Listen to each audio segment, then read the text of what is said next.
की जय। बंधो सतगुरु चरण को, करूं सो प्रेम प्रणाम। अशुभ हरन मंगल करन, धनी श्री देव चंद्र जी नाम। श्री प्राणनाथ निज मूलपति, श्री मेहराज सुना।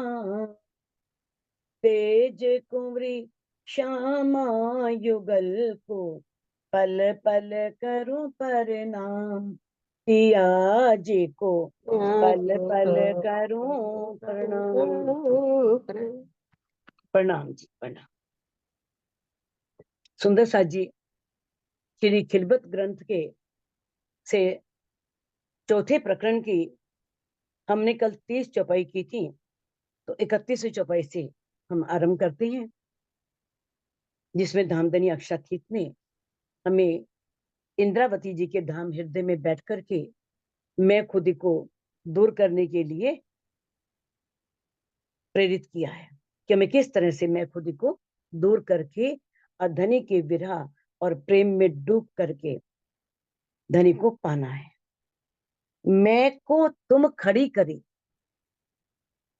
मैं को दिखाई तुम, कहते मैं को तुम खड़ी करी। जब हम इस माया के ब्रह्मांड में आए, इंद्रावती जी कह रही हैं कि इस संसार में मेरी मैं को आपने ही खड़ा किया। जब तक वाणी की पहचान नहीं होती तब तक तो मैं होती है ना, तब तक तो हर के अंदर, हर एक के अंदर मैं होती कि मैंने किया है, मैं ही सब कुछ हूं। कहते हैं कि इस संसार में जब आए तो इस मैं को भी आपने खड़ा किया, मैं को दिखाई तुम। फिर आपने हमें ये ब्रह्मवाणी दी, तारतम ज्ञान दिया और उससे हमें पहचान कराई भाई ये मैं ठीक नहीं है। कहते मैं को तले कदम के, खड़ी राखी माए हुक्म। अब वही जो मैं है वो आप ही की मेहर से, आप ही के चरणों में मैं आज अपने आप को देख रही हूँ। और उसी से आपने मुझे किस तरह से अपने हुक्म द्वारा ही, अपनी दिल की इच्छा के द्वारा ही मेरी मैं को अपने चरणों में रखा। यानी कि मैंने आपके चरणों में अपनी मैं को समर्पित कर दिया। और किस तरह से आपने मेरे को अपने मेहर में रखा। आपकी मेहर, क्योंकि बिना मेहर के ये मैं खत्म हो ही नहीं सकती। धनी की मेहर हुई तभी वो मैं खत्म हुई, इंद्रावती जी कह रही हैं। तो इसमें यहाँ पर जो ये मैं शब्द आ रहा है शुरू में कि मैं को तुम खड़ी करी, तो यहाँ पर ये संदेह हो सकता है कि ये मैं किसकी कह रहे हैं। परात्म की मैं के बारे में बात हो रही है, आत्मा की मैं के बारे में, या जीव की मैं के बारे में। अब परात्म तो परम धाम में है, वो वाहिदत में है, एक दिली है, जो राज्य का ही स्वरूप है। तो वो तो मैं, परात्म की मैं तो हो ही नहीं सकती। और जीव की जो मैं है, जब जीव के अंदर अज्ञानता होती है, जब वो अज्ञान की अवस्था में होता है तब उसकी मैं होती है। जब शरीर और संसार से बिल्कुल अलग हो जाता है, पिंड से, ब्रह्मांड से जीव, तो उस समय उसकी मैं भी नहीं रहती। अब ना ये जीव की मैं है, ना परात्म की मैं है, तो कौन सी मैं है? यहाँ पर आत्मा की मैं। ये तो होता है ना कि मैं हूं, चाहे शरीर और संसार से अलग हो जाए, कहीं तो ये अनुभूति होती है ना। वो तो मैं थी ना उनके अंदर, जब ये था कि मेरे सतगुरु को दिखता है और मुझे क्यों नहीं दिखता। चाहे इस संसार की मैं नहीं थी, इस ब्रह्मांड की कोई चाहना नहीं थी, लेकिन आत्म की मैं तो थी ना। तो वो आपने ही उपजाई थी, इंद्रावती जी कह रही है। वो आत्मा की मैं भी आप ही ने खड़ी की थी। फिर किस तरह से मुझे इस तारतम ज्ञान से आपने कृपा करके, अपनी मेहर से, किस तरह से मैं आपके चरणों में पर आत्म का श्रृंगार सच करके खड़ी हो गई। तुम्ही साथ जगाइया, तुम दई सरत बता दिखाए। तुम ही साथ जगाइया। अब यहाँ पर कौन है? धनी ही तो है, वही एक जागृत है, बाकी सभी सो रहे हैं। तो कहते हैं कि तुम ही जो हो सुंदर साथ को जगा रहे हो, कोई और जगा ही नहीं सकता, क्योंकि वहां तो सभी ब्रह्मात्माएं फरामोशी में है, निंद्रा में है।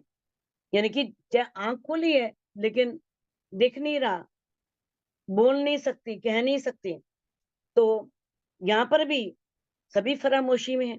एक राज्य ही जाग रहे हैं, राज्य को ही पता है कहाँ कौन सी रूह है, कैसे लेके आना है, किसको मिलाना है, कैसे उससे बात करवानी है, कैसे उसे जगाना है। तो कहते हैं कि सुंदर साथ को देखो, उनकी अपनी मैं नहीं है कि मैंने सुंदर साथ को जागृत किया। कहते हैं आप ही सुंदर साथ को जगा रहे हो। तुम दई शरत दिखाए, और आपने जो क्यामत के समय की जो शरत की थी कि मैं 11वीं सदी में, यानी कि खुद खुदा आएगा, इन अर्थों को खोलेगा, तो उस समय की भी पहचान आपने ही कराई, आपने ही वो पहचान दी। तुम्ही तलब करावत, अब हमारे अंदर जो चाहना है, इच्छा है, तुम ही पैदा कर रहे हो। तो दर्शन को हर बराए। अब हम क्या करें, इंद्रावती जी कहती हैं, क्योंकि आपके दर्शन करने की, दीदार करने की चाहना आपने ही उपजाई है, इसीलिए हम आपके दर्शन करने के लिए हर बराए व्याकुल हैं। हमें मन करता है कि धनी हमें दर्शन दे। तो ये इंद्रावती जी की स्थिति नहीं है, ये किसकी स्थिति है?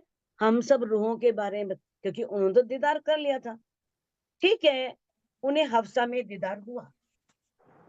हफ्सा में दीदार होने के बाद युगल स्वरूप अंदर आकर के विराजमान हो गए।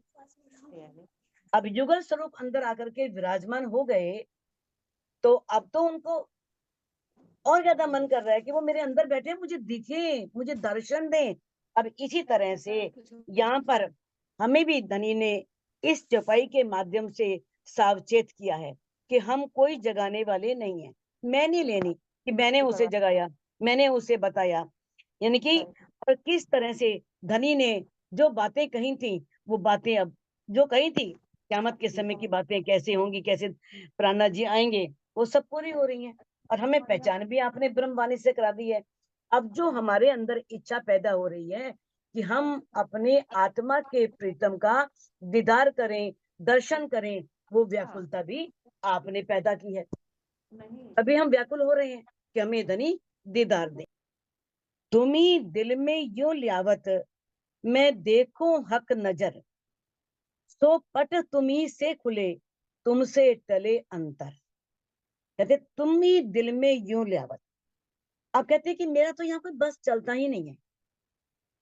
अगर मान लो किसी के दिल में आ भी रहा है, कहते हैं ना, जो जानो त्यों करो धनी तुम्हारी में। ठीक है, दीदार देना है तो दो, नहीं देना है तो न दो। अगर वो दिल में आ भी रहा है, ये भावना कोई आ भी रही है कि धनी का दीदार करूं, धनी को देखूं, तो ये चाहना भी आप ही ला रहे हैं। तुम ही दिल में यो लियावत।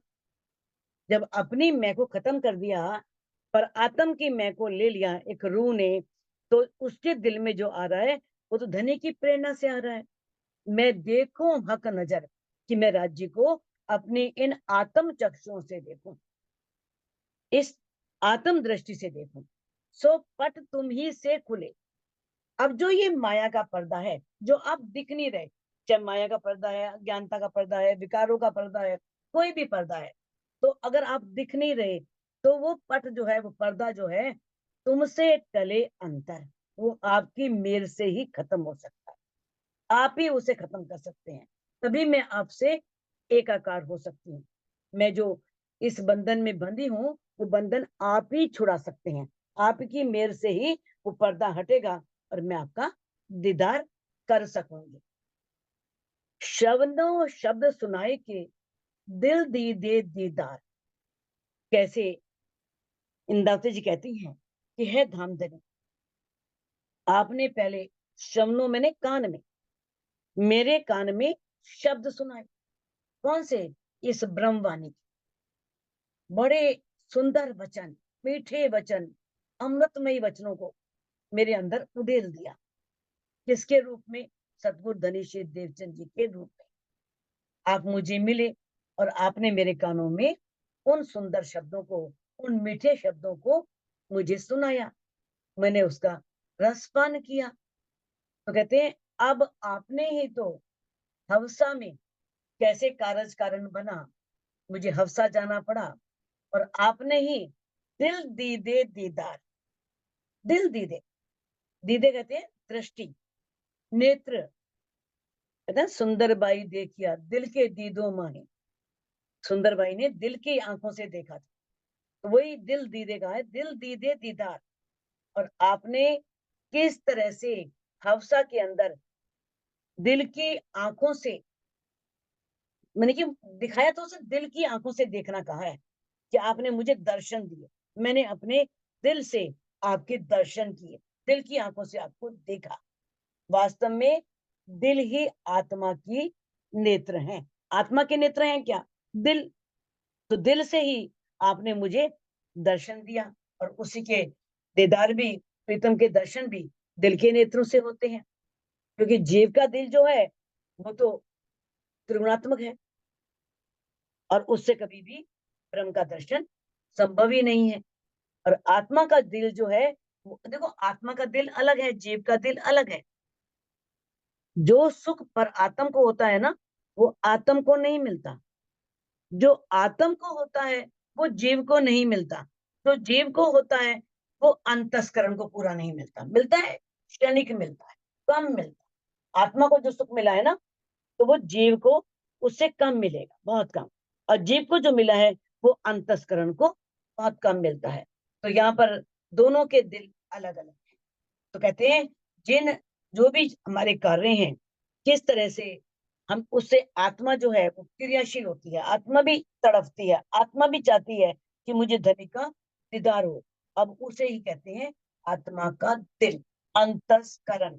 उसके मन में आना, चित्त में आना, बुद्धि में आना, ये सब अंतस्करण है, ये उसका हृदय है। तो इस तरह से, क्योंकि सागर ग्रंथ में कहा भी है, ताथे हृदय आत्म के लीजिए। यहाँ पर हृदय का है, इसलिए आत्मा के हृदय में लीजिए, बीच सात स्वरूप युगल। युगल स्वरूप को और सबको किसके द्वारा देखना है? आत्मा के दिल से धनी को देखना है, और उस शोभा को आत्मा के दिल में ही बसाना है। जोश, इश्क और बंदगी, चलना हक के दिल। देखो, मेहर राजी, जित मेहर तित सब है। जहां मेहर है वहां सब कुछ है। खुद वो आ गए, फिर क्या जोश वहां रख के आएंगे, इश्क वहां रख के आएंगे? कुछ भी नहीं। ये सब क्या है? ये मेहर का ही फल है कि जोश, इश्क और बंदगी, कि मैं आपके इश्क के जोश और बंदगी और प्रेम भक्ति में डूबी रही, डूब गई। चलना हक के दिल, और आपके दिल की तरफ लगी रही। ये आप ही की मेहर है, आप ही ने किया सब कुछ, मैं कुछ नहीं हूं करने वाली। कहते आपने ही किया। तो कहते ना कि जो लो इश्क न उपजे, तो लो करो उपाय। इश्क जोश जब आवसी, पल में देसी पट उड़ाए। जब तक हमारे अंदर उस धनी के प्रति इश्क नहीं आता, तब तक हमें उपाय करते रहना है। ये नहीं कि नहीं आ रहा तो छोड़ो, माया में लग जाओ। तब तक धनी ने बताया उपाय करते रहो। जैसे ही इश्क का जोश आएगा ना, इश्क नहीं आ सकता यहाँ पर, उसका जोश आएगा। तो जैसे ही इश्क का जोश आएगा ना, पल में सारे पर्दे हटा, सब पर्दे हट जाएंगे, और किस तरह से धनी का फिर दीदार होगा। तो कहते हैं ए बख्शीश सब तुमसे। ये जो बख्शिश मिली है ना, जो ये कृपा हुई है, जो मुझे ये उपहार मिला है, बख्शिश बोलते हैं उपहार को, कृपा को। तो कहते हैं सब तुम्ही से हुआ है, आपके मेहर से हुआ है। खुशबुए वतन असल, और वतन की जो खुशबू है, कहते हैं ना जो रूह जागृत हो जाती है, तो उसे परम धाम की खुशबू आनी शुरू हो जाती है। जब वो कुंज निकुंज वनों में घूमती है, तो वहां की शीतल हवा, वहां के फूलों की मादक सुगंध, वो उसके अंदर, उसे उसकी अनुभूति होती है। और जब उसे अनुभूति होती है, तो उसके पास आसपास जो होते हैं उनको भी अनुभूति होती है।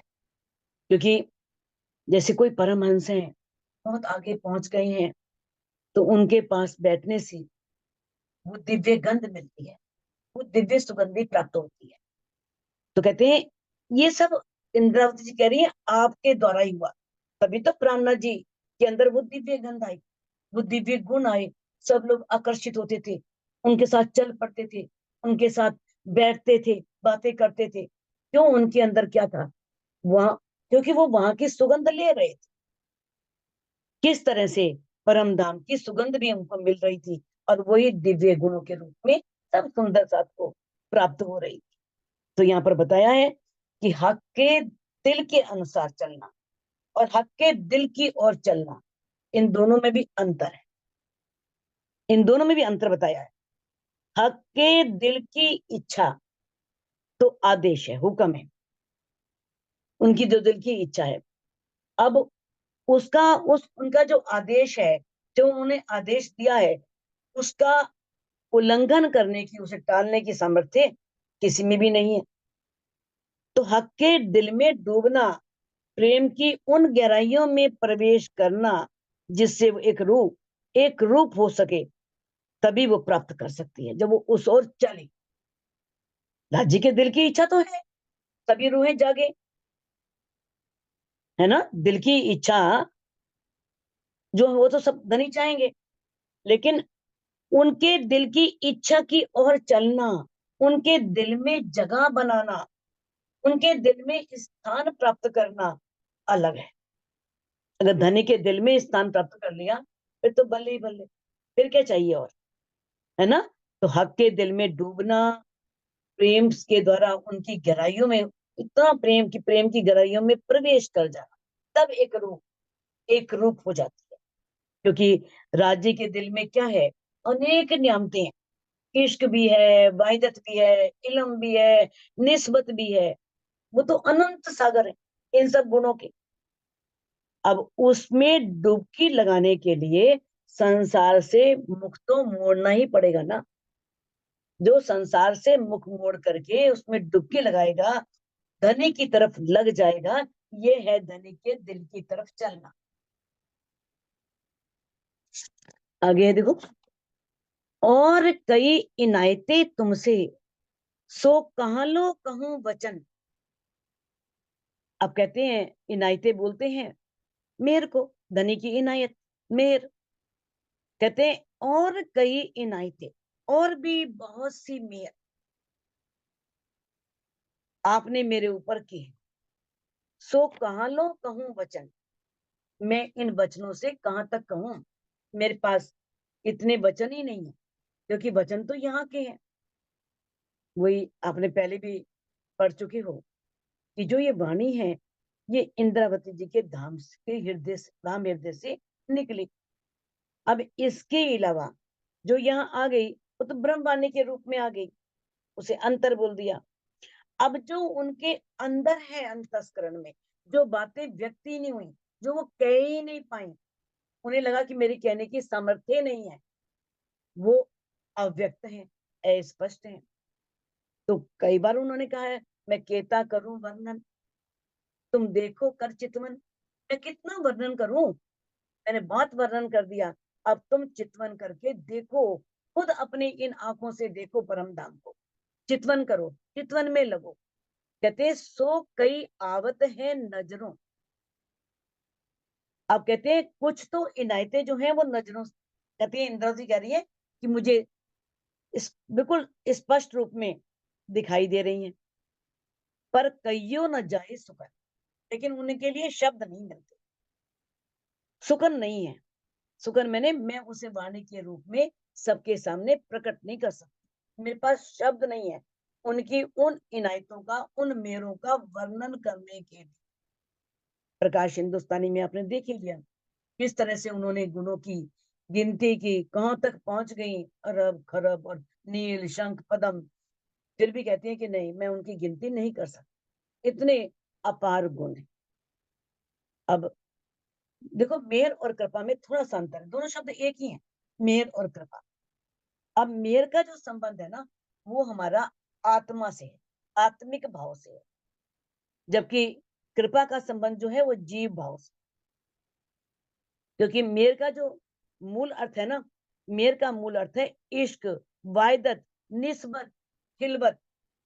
सबका उद्गम हो जाना, उनका स्रोत, वो जैसे कहते हैं ना, आप पढ़ रहे हो पुखराजी पहाड़ में खजाने का ताल, किस तरह से पुखराज पहाड़ को राज्य का दिल कहा गया है, और किस तरह से उस खजाने के ताल से नहरें निकल रही हैं और सारे परमधाम में चल जा रहा है ना।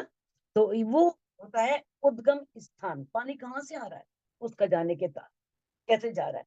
उन राज्य के दिल में इतने सागर हैं, कितने इश्क के, वाहिदत के, खिलवत के, निस्बत के, वो क्या है, मेर, वो उद्गम है, उसका एक स्थान है, वहां से वो निकलती है सब यहाँ। तो ऐसा कह सकते हैं कि अक्षरातीत के हृदय में ही आठों सागर हैं, और आठों सागरों का रस प्राप्त होना ही राज्य की मेर है। आज तक लोग मेर को समझ नहीं पाते। मेर का सागर तो करते हैं, बहुत करते हैं, लेकिन मेर के सागर के इतने बातिन अर्थ हैं, इतने गहरे अर्थ हैं, बहुत गहरे अर्थ हैं।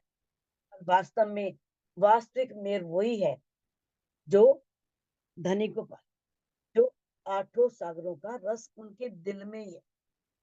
एक रूह, अभी हम सागर ग्रंथ आगे पढ़ेंगे तो उसमें सारा समझेंगे किस तरह से एक रूह जो नीर सागर में है, वो नूर सागर से कैसे आठवें सागर मेर के सागर में प्रवेश करती है।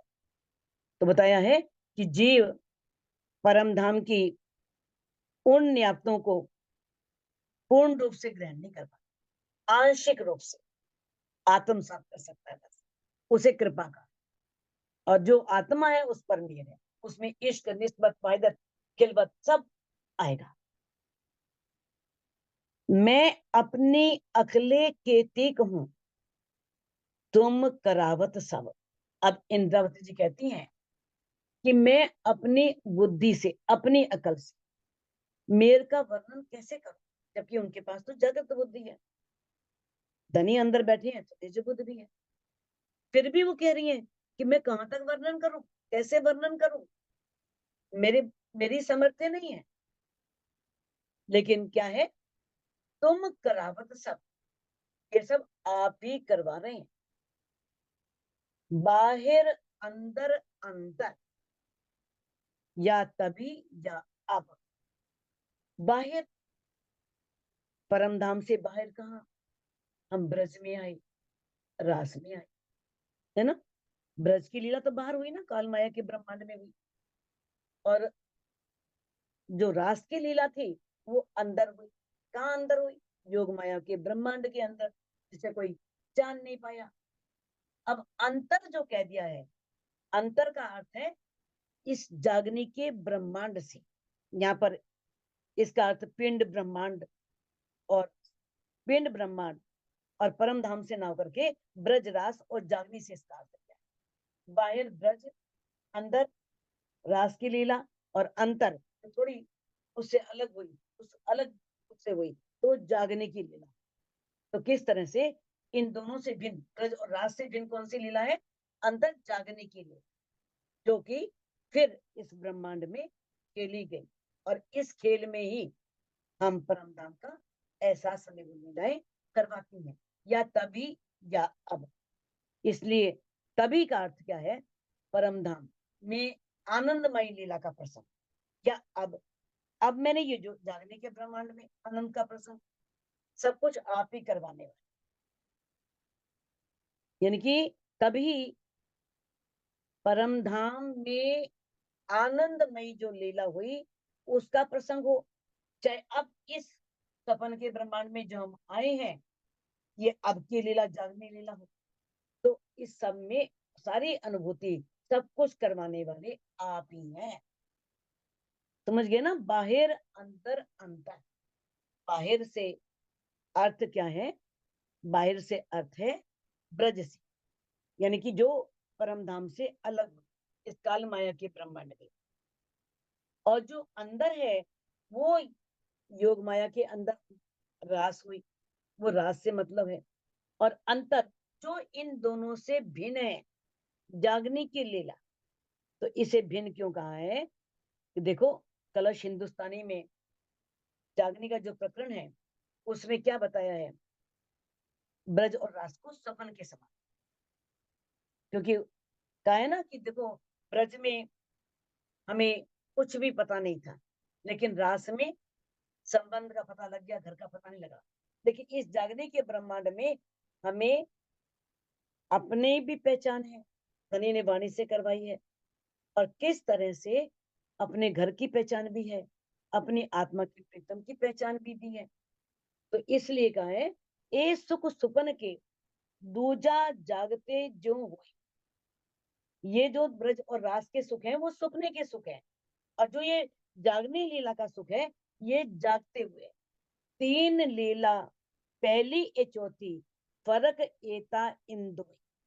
तीन लीलाएं हुई, ब्रज की, रास की, और धनी श्री देवचंद जी के तन से लीला हुई। उसे भी नहीं माना, क्योंकि वो एक लीला रूप में हुई, दिखाने के लिए कि आड़िका लीला से कोई भी जागता नहीं है, चमत्कारों से कोई जागता नहीं है, जब तक उसे अपनी पहचान ना। चमत्कारों से जागनी होगी, थोड़ी देर के लिए होगी, फिर खत्म हो जाएगी। लेकिन जो प्राणनाथ जी के तन से हुई वो जागनी, वो जागनी कैसी है, वो इन दोनों से, तीनों से अलग है, जिसमें आत्मा की जागरण किस तरह से पूरी पहचान करके होती है। धनी ने इसमें में किस तरह से हमें अपने दिल के सारे कुछ भेद खोल के बताए, किस तरह से धनी ने हमें अपनी पूर्ण पहचान दी है। जानो तो राजी रखो, जानो तो दलगी। अब इंद्रावती जी कहती हैं कि अब आपके हाथ में है, चाहे आपका मन हो तो हमें राजी रखो, हमें आनंद हो, परम धाम के बहुत आनंद हो। जानो तो दलगी, अब आपका मन है, जैसी आपकी इच्छा है, चाहे हमें उदास कर दो। दलगीर बोलते हैं दुख से युक्त होना, या प्रसन्न होना, उदास हो जाना, वो आपकी इच्छा है, जो मर्जी करो। या पाप करो हाथ दीपना, या किस तरह से इंद्रावती जी कहती हैं कि आपने मेरे हृदय को पाक किया, पवित्र करके, और मुझे हाथी की शोभा दे दी। ये भी आपके ही हाथों में, आपने मुझे हाथी बनाया, इतनी शोभा दी इस संसार में। या बैठाओ माहे तक से, अब आपके हाथ में है, चाहे मुझे आप हाथी की शोभा दो, चाहे मुझे आप कहाँ बैठाओ, तकसीर। तकसीर कहते हैं गुनहगारों की लाइन में खड़ा। इंद्रावती जी कहती हैं अगर मैंने जिस तरह से आपको वश में किया है, मैंने भी आत्माओं को वशीकरण मंत्र सिखाया है, अगर वो उस वशीकरण मंत्र का प्रयोग करती हैं और आप उन्हें नहीं दिखते, तो मैं तो गुनहगार बन जाऊंगी ना। अब आपकी इच्छा है, जो मर्जी करो। जो मैंने उन्हें वाणी में, अगर वो चल रही है उस पर, अपने आचरण में ले आई है, व्यवहार में ले आई है, इसी तरह से जैसे मैंने आपको अपने वश में किया है, उन्होंने भी आपको अपने वश में कर लिया है, फिर भी आप उनको दर्शन नहीं दोगे, नहीं दिखोगे, तो कौन गुनहगार बनेगा। इंद्र तुझ कहती है मैं गुनहगार बनूं, आपकी इच्छा है, अब जो मर्जी करो, चाहे मुझे तुम आनंद दो, चाहे दुखों में डूबो दो।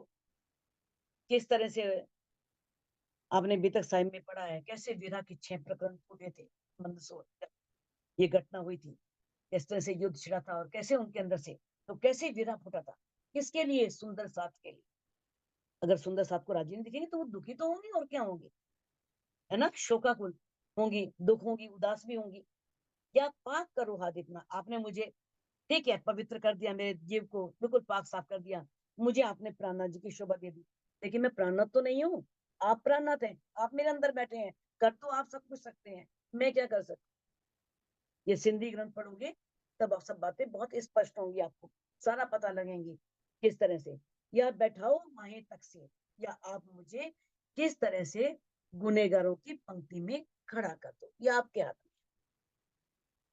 अब वह कहती है अब मेरा कहना ना कछो, तुम्ही कहलावत के। इंद्रावती जी कहती मेरी सामर्थ्य नहीं है मैं कुछ कह सकूं, मेरी क्या सामर्थ्य है कि मैं आपके सामने कुछ ऐसी बात कहूं। लेकिन अगर ऐसी बात मेरे अंदर से निकल भी रही है तो आप ही कहला रहे हैं, मैं नहीं कह रही। मेरे कहे में रहते है पर सब बस हुक्म के। इसमें मेरी मैं तो झलक रही है, मैं कह रही हूँ, लेकिन मेरी मैं नहीं है, पर सब बस हुक्म के। ये सब क्या है, हुक्म से ही हो रहा है, उनके हुक्म से ही चल रहा है, मैं कुछ नहीं कर रही। देखो कितनी विनम्रता की प्रकाश। इतना करने के बाद भी इंदिरा जी कहती हैं कि भाई इसमें मेरा कुछ नहीं है, आप ही कहलवा रहे हो मेरे से, मैं कह तो रही हूँ इस तन से, लेकिन इसमें मेरी मैं तो दिख रही है, मैं कह रही हूँ, लेकिन आप ही कहलवाने वाले हैं, आप ही अंदर बैठे हैं, आप ही करवा रहे हैं, आपके हुक्म से ही सब कुछ हो रहा है जो आपने अपने दिल में लिया हो। अब सबके मन में ए रहे, इत दिल चाहिया होए। अब कहते हैं कि है धनी, अब सबके मन में, सब सुंदर साथ के मन में यही इच्छा होती है कि इत दिल चाहिए हुए, कि जब भी हम दिल में इच्छा करें वो पूर्ण हो जाए। हर सुंदर साथ के दिल में होती है कि मैं चाह रही हूँ कि मेरे मन में इच्छा आ रही है वो पूरी हो। तो पाइए खेल खुशहाली, हक जानत सब सोए। यदि ऐसा होता है, इंद्रावती जी कह रही हैं, तो निश्चित रूप से एक रूह इस खेल का आनंद ले सकती है। तो पाइए खेल खुशहाली, फिर वो खेल का पूरा आनंद ले सकती है, लिया जा सकता है। हक जानत सब कोई, क्योंकि आप ही हैं जो सबके दिलों की बात जानते हैं, सबके मनों की, दिल की बात जानते हैं। बड़ी गहरी बात है ये, क्योंकि एक बात कंठ से कही जाती है, एक दिल से कही जाती है। मानो हम ज्ञान के द्वारा अपने कंठ से बोल रहे हैं, तो वो क्या है, वो तो ज्ञान की बात होगी ना। जो दिल से विरह में, प्रेम में डूब कर निकल रही है, वो अलग है। और धनी जो है वो सबकी दिल की इच्छाओं को जानते हैं। आपको बड़े महाराज जी का प्रसंग आपने पिछली महाराज जी की बेतक साहिब में पढ़ा भी है, और मैंने एक दो बार बताया भी है, किस तरह से वो जानते थे कौन रूप परम धाम जाना चाहती है और कौन नहीं जाती, कौन शब्दों से कह रही है, कोई वास्तव में दिल से चाह रही है, कौन चाह रही है, ये सब कौन जानते थे, बड़े महाराज जी जानते थे ना। तो उसी तरह से इंद्रावती जी कह रहे हैं कि आप जो हैं हम सबके मन की इच्छाओं को जानते हैं, अब जिसके मन में, दिल में ये इच्छा आ रही है वो पूरी करो। ए भी तुम कहलावत कारण उम्मत के। अब इंद्रावती जी कहती हैं कि इनकी सारी जागने की जिम्मेदारी, उत्तरदायित्व आपने मेरे को सौंपा है, इसीलिए मुझे इस उम्मत के लिए, इन ब्रह्म सृष्टियों को सुख देने के लिए आप इस तरह की बात मेरे से कहलवा रही हैं, हमसे कहलवा रही हैं।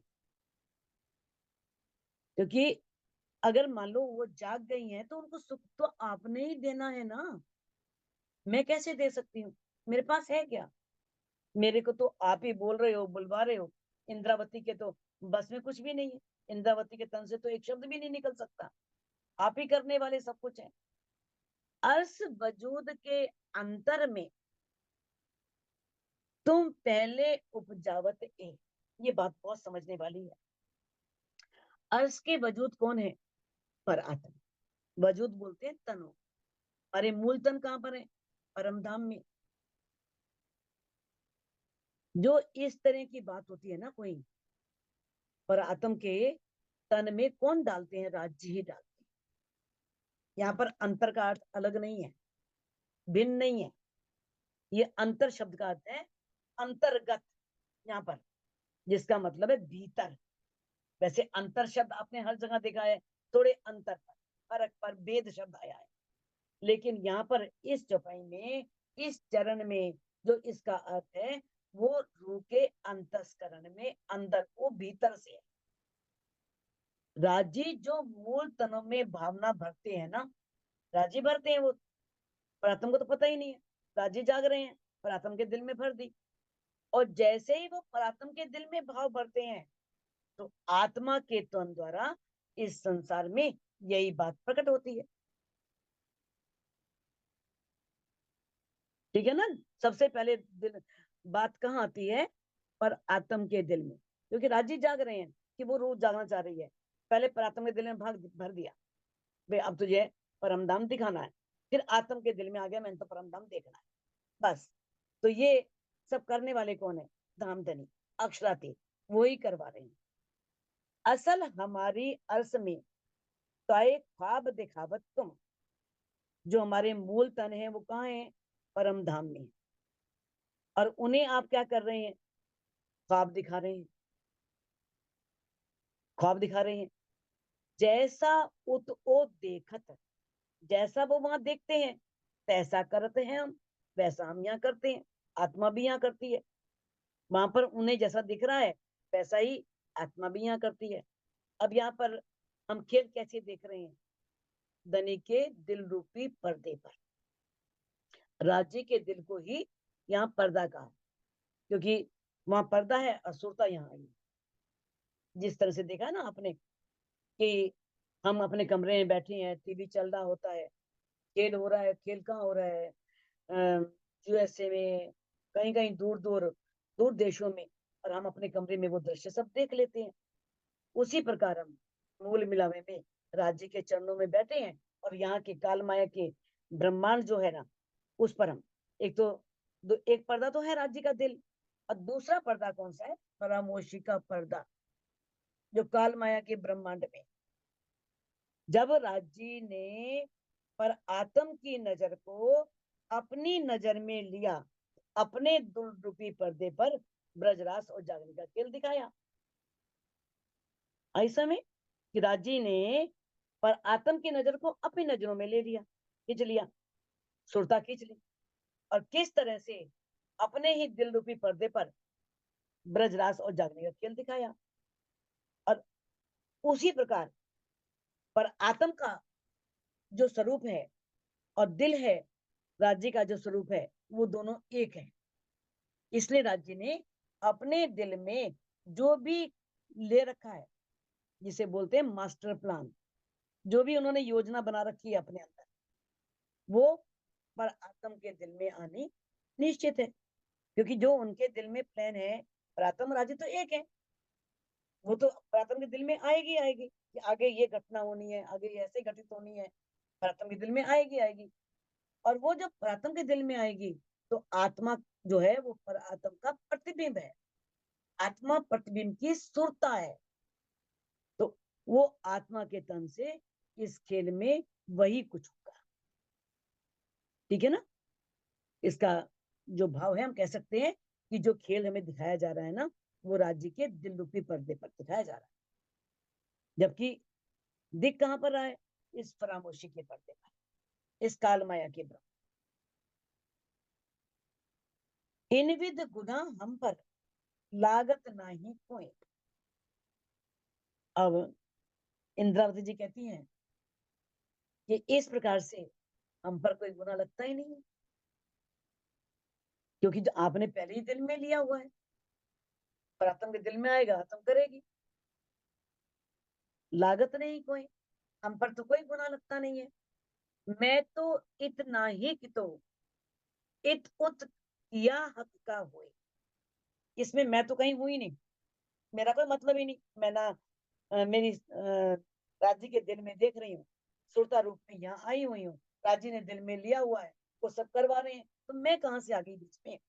मैं तो हुई नहीं। इत उत किया हक का से, कि चाहे इस ब्रह्मांड में हो रहा है, चाहे परम धाम में हो रहा है, सब राज्य का किया हुआ है। राज्य ने किया, राज्य ने दिल में लिया, इन्हें खेल दिखाना है, सबके दिलों में आ गया। और यहाँ जो हो रहा है वो राज्य ने दिल में पहले से लिया हुआ है, उनके अनुसार हो रहा है। तो इस प्रकार से आत्मा के ऊपर गुनाह न लगने की बात क्यों कही गई है? इसलिए कही गई है, आत्मा अपनी मैं को लेकर कुछ करती तो गुनाह लगता। आत्मा अपनी मैं को लेकर कुछ नहीं करती। जब धनी के निर्देश से ही और परात्म की भावना के अनुसार ये खेल चल रहा है, तो गुनाह का प्रश्न ही कहाँ आया? गुनाह लगेगा ही नहीं। बुलाए दिया तुम हमको आप वतन खसम, कहते कि है मेरे प्राण प्रीतम, है अक्षरातीत कामधनी, आपने इस माया में किस तरह से हमें बुला दिया। क्योंकि ये भूल भुलैया है। जैसे देखा ना भूल भुलैया, भुलवनी का खेल देखते हो, परम धाम के दोस्त बन जाते हो जब दूसरी भूमि में, तो किस तरह से पता नहीं चलता, भूल जाती हैं कहाँ जाना है, किधर जाना है, दिखता ही नहीं है। तो ये संसार भी भूल बनी। तो भूल भुलैया के में आपने हमें टाल दिया, जिससे के कारण खुद ही मैं ले खड़ी स्वयं को, हाँ, बुला दिया। तुमने हमको बुला दिया। क्या बुला दिया? आप वतन कसम। आप मैंने, पहली बात तो हम अपने आप को ही भूल गए कि हमारा स्वरूप कहाँ है, हमारे मूल तन कहाँ पर है। अपना वतन भूल गई, परम धाम को भूल गई, और अपनी आत्म के प्रीतम अक्षराकेत को भूल गई। आप वतन कसम, अपने को भूल गए, घर को भूल गए, अपने कसम को भूल गए। ताथे खुदी में ले खड़ी झूठे खेल में आत्म। इसलिए इस झूठे खेल के संबंध, झूठे खेल से संबंध जुड़ गया, तो आत्मा मैं खुद ही लेकर खड़ी हो गई। इस झूठे खेल में आत्मा मैं खुद ही को लेकर के खड़ी हो गई, क्योंकि हम सब भूल गई थी। देखो, आत्मा में कोई भी मैं नहीं होती किसी तरह की। जब वो जीव के संपर्क में आती है, माया के संपर्क में आती है, तो उसे अपने अस्तित्व का पता लगता है कि मेरा अस्तित्व है। शुद्ध स्वरूप में आत्म परात्म का प्रतिबिंब है। लेकिन इस ब्रह्मांड में आकर जब वो माया और जीव के संयोग में आती है, तब उसे लगता है कि मेरा भी अपना कोई अस्तित्व है। तो किसी प्रकार की भी मैं ना होने की संभावना ही नहीं। आत्मा में, आत्मा निर्विकार है, शुद्ध है, पाक है, साफ है, निर्मल। आप छिपाया तुम हमसे झूठे खेल में डाल। यह है जोरदार सखी इंद्रावती, बिल्कुल क्लियर कर रही है सारी बात। आप छिपाया तुम हमसे, आपने हमें किस तरह से हमें अपने आप से छिपा दिया। स्वयं को आपने हमसे छिपा लिया, आप छिप गए। आप छिपाया, आपने आपने अपने आप को हमसे छिपा लिया और हमें इस झूठे खेल में डाल दिया। कहते किस तरह से अपने आप को छुप गए और माया में हमें डाल दिया। फिर कर तुम खड़ी करी करके गुनहगार। फिर तुमने हमें खड़ा किया, क्या दे करके? ज्ञान दे करके हमें ईमान पर खड़ा किया, हमारे अंदर ईमान लेकर के आए। तो आपने हमें पहले तो गुनाह बना दिया, भूलने का दोष लगा दिया, भूल गई सब कुछ। फिर वाणी दे करके हमें खड़ा भी कर दिया ईमान पर। अब खड़ा करने का मतलब क्या है? तनि पर पक्का विश्वास, अटूट विश्वास हो। जब आत्मा इस संसार को पीठ दे करके दाम दनी को अपना सब कुछ मानती है, तो उसे कहते हैं ईमान पर खड़े हो जाना। खेल में जब आ रहे थे, तब उस समय हमें धामधनी ने सावधान किया था कि जागने के ब्रह्मांड में भी वाणी के ज्ञान द्वारा तुम्हें पुनः ईमान पर खड़ा किया। पहले भी सावधान किया, फिर इस ब्रह्मांड में वाणी द्वारा द्वारा फिर हमें ईमान दिलाया। माया ऐसी है, तुम मुझे भूल जाओगी, ये करोगी, बहुत कुछ हमें सावधान किया था माया से। लेकिन फिर भी हम नहीं माने, तो किस तरह से हमें आकर के ब्रह्मवाणी के माध्यम से उस ज्ञान द्वारा, तारतम ज्ञान द्वारा हमें अपने ऊपर विश्वास दिलाया। तो इस चौपाई में यही भाव है इसका। इस तरह से आगे सुनसा जी इसको आप अनम्यूट करके दोहरा सकते हैं। आप छिपाया तुम हमसे, आप छिपाया तुम हमसे झूठे खेल में डार, झूठे खेल में डार। फिर कर तुम खड़ी करी, फिर तुम खड़ी करी करके गुनहगार, करके करके गुनहगार, गुनहगार, करके गुनहगार। बोलो